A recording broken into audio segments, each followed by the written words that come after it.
Welcome to the Family Office, planning for the people who matter most. Interesting times as always, but have you ever found yourself in one of those seasons where you're just putting out a lot to get back? You know what I'm talking about? Mm-hmm. Absolutely. Yeah. I don't want to go into specifics or details of just, nuance of stuff because it is what it is, but I know you're no stranger to documents and paperwork. I'll just leave it at that. No doubt about it. Especially considering you're in the state of California. Nice setup, Chris. So what's going on, man? What's on your mind these days as it relates to the news and world events and all of that? Well, I don't understand. I can't understand how fast. Well, I guess I can understand. I'm not really shocked about anything. I'm just surprised at how easily narratives get rolled over and pushed into things again, or just how long it takes for people maybe to wake up and see stuff. But I guess I think we're all guilty of that. And what was it? I saw something, and I'm going to repeat something that I said maybe a few months ago. Mm-hmm. And I know that there's AI and the world is changing. What was it the other day? Banks. What are all the major U.S. banks tested tested electronic tokenization clearance of payments, and it said the average transaction was clearing in 80 seconds.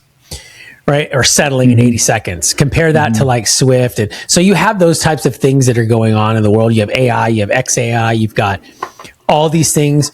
You've got the big push behind AI. But I don't know if you remember, but I said this a few months ago. I said, if I was young today, I would be a little envious of the generations before me, and not because of the nostalgia reasons, but just because there's really nothing new right now that's reaching somebody that's changing your life or making your life a lot better. And the reason why I say that, and I'm a tech person, the reason why I say that is, and I'm not trying to sound pessimistic or anything. To me, it just seems like the technology that we're having or the technology that we're introducing. And by the way, I love AI. I think AI is really good for a lot of certain things, but I just feel like we're getting too stuck, and maybe I'm wrong, in the technology is making us more reliant on the technology, and it's making these processes more burdensome. And it doesn't seem as easy or as convenient or as joyful of an experience as it used to be, just to kind of do your daily things that you have to do. Now it just seems like you're always gatekept by some type of subscription or some type of plan or some type of app that needs to be installed, or even to get rewards points or like loyalty points. You can't just punch in your phone number anymore. You have to have an app for every single freaking company. So, and I understand that thing, but it just seems like the more and more and more the technology comes out, the more and more complicated. It has the absolute opposite effect, where it seems like it's more convenient because we're keying crap into a SharePoint or a nice developed little data entry screen, and we're going through apps. But in reality, it's taking longer and taking more and more to me, more inconvenient. I don't know. It's just how I feel right now. Well, you remember when Blu-ray came out? It was so exciting. And it's like, what came out that's more exciting than that? And that adds to my point. And sorry not to interrupt you, Len, but think about it. Len, we are fast approaching the point where we own nothing or possess nothing. Like, you don't have a DVD collection anymore, or record collection. If the internet is out, you can't access any of your material, any of your entertainment that you bought or anything that you bought. Like, you can't go to your record collection and put the LP on and listen to that, or put the CD on, or because you got to rely on the internet now. And if your internet's as crappy as mine is, and I won't mention any names, it's crappy, then you're host.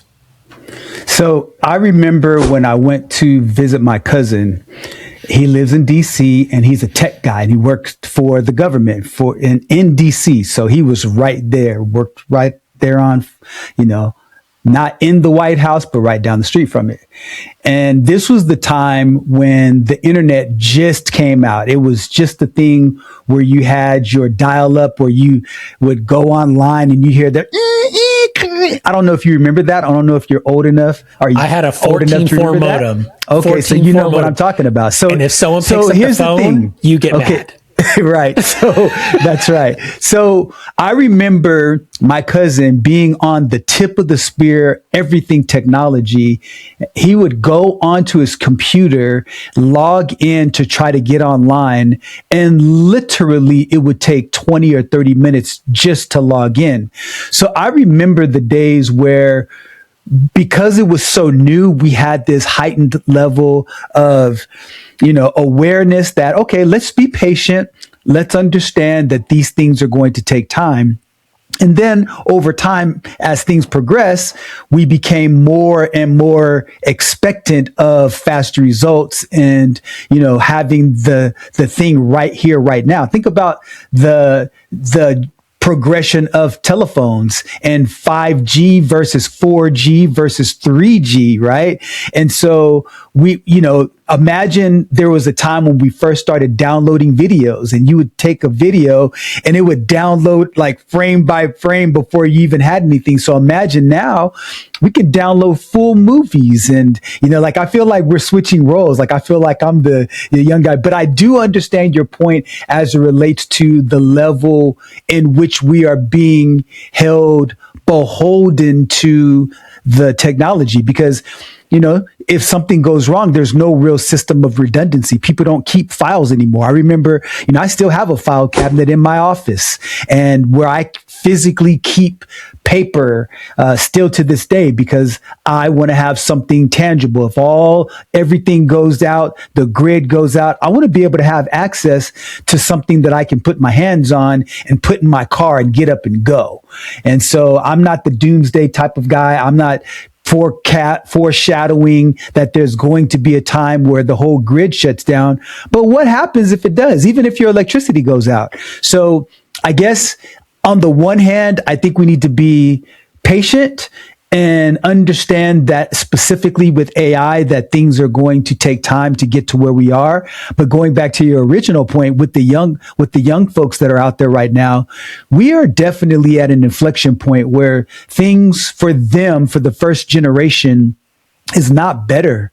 And it's worse economically. It's worse financially. It's worse as it relates to their safety. It's worse as it relates to their personal financial well-being. It's worse like when you take a look at their jobs, outcast and outlook versus graduating from high school and college before. And just about every measurable metric, things have gotten worse for the younger generation. And that's a really bad shame.